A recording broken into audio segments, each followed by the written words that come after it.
Vladimir Putin just did something that should honestly be scaring the hell out of everybody right now. While the whole world's watching missiles fly between the US, Israel, and Iran, Russia quietly rolled out its Doomsday plane and sent it straight to Tehran. And if you don't know what that plane actually is, buckle up, because this is not a normal move. This is the aircraft Russia built for the literal end of the world.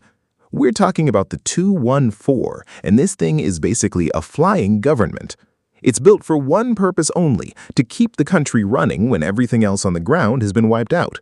Picture Moscow gone, major cities gone, missiles raining down non-stop from NATO countries, and somehow Putin and whoever's left of the Russian leadership are still up in the sky, still giving orders, still commanding the military from 30,000 feet. That's what this plane is for. It's not a jet, it's a survival bunker with wings. And Russia just sent it to Iran. Think about what that actually signals. Russia isn't putting boots on the ground, they're not sending air defense systems, they're not risking their military while they're already buried in Ukraine, but they are saying, loud and clear, we are not letting Iran's leadership get wiped out. That's the message.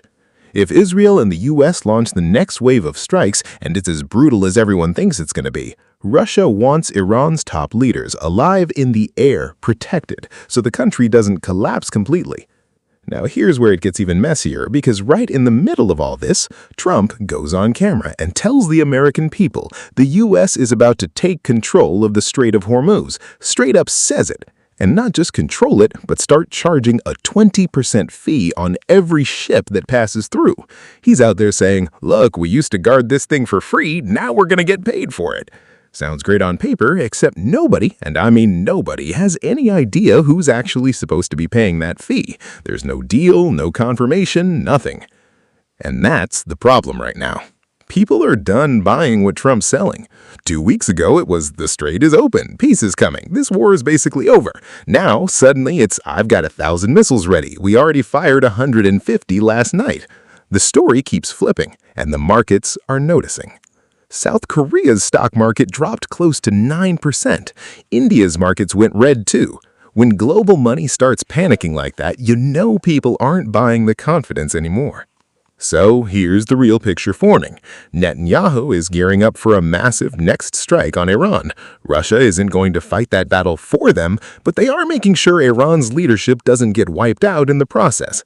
This Doomsday plane isn't a war machine, it's an insurance policy, a last effort to keep Iran's government alive if things go sideways fast. And meanwhile, Trump's out here trying to convince Americans that this whole mess somehow ends with the US getting richer off a strait nobody's agreed to pay for. None of this adds up cleanly, and that's exactly why you need to keep watching this space, because whatever happens next in Hormuz, in Tehran, in Moscow, it's about to move fast.